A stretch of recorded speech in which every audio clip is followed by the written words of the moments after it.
Bro Solomon Asemota.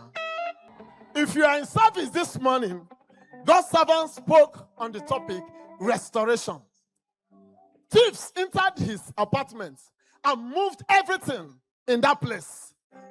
And as God's servant spoke on restoration, after this morning service, he discovered that on his phone were 8 missed calls.